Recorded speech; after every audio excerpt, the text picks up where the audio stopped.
നമുക്കിന്ന് കുറച്ചോ മംഗളാർക്കാട് മസാല ഉണ്ടാക്കാം.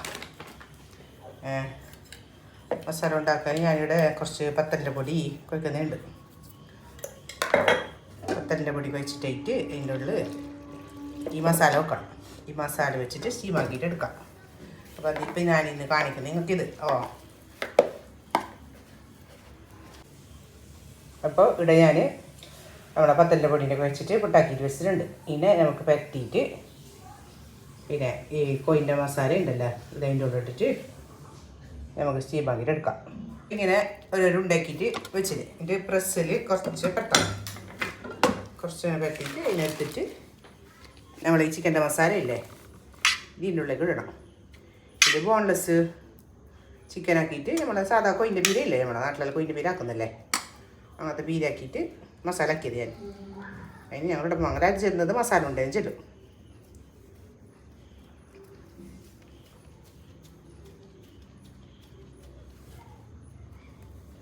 പിന്നെ സ്റ്റീമിൽ വെക്കണം. സ്റ്റീമാക്കിയിട്ട് എടുക്കണം.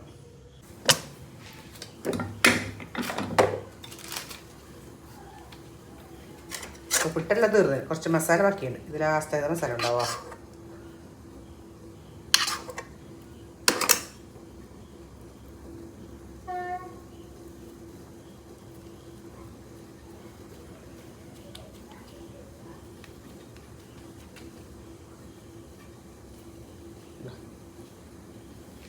അപ്പോൾ നമ്മൾ മസാല ഉണ്ടല്ലോ മസാല നിറച്ചിട്ട് സ്റ്റീമറിൽ വെച്ചിട്ടുണ്ട്. പിന്നെ വെന്തിട്ടേരി കാണിച്ചു തരാമോ? ഒരു 20 മിനിറ്റ് വേവിക്കണം.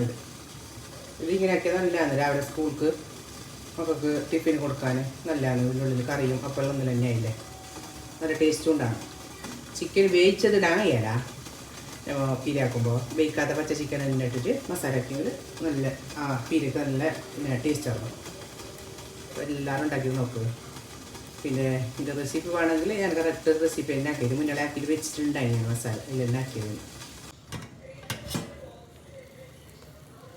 അപ്പോൾ 20 മിനിറ്റ് ആയിട്ടാണ് മസാലയുടെ നല്ല വെന്തിട്ട് വന്നിട്ട്. എനിക്ക് ഇത് തിന്നണം നല്ല തണിയാണ്, ചൂട് തിന്നണം കഴിയാല.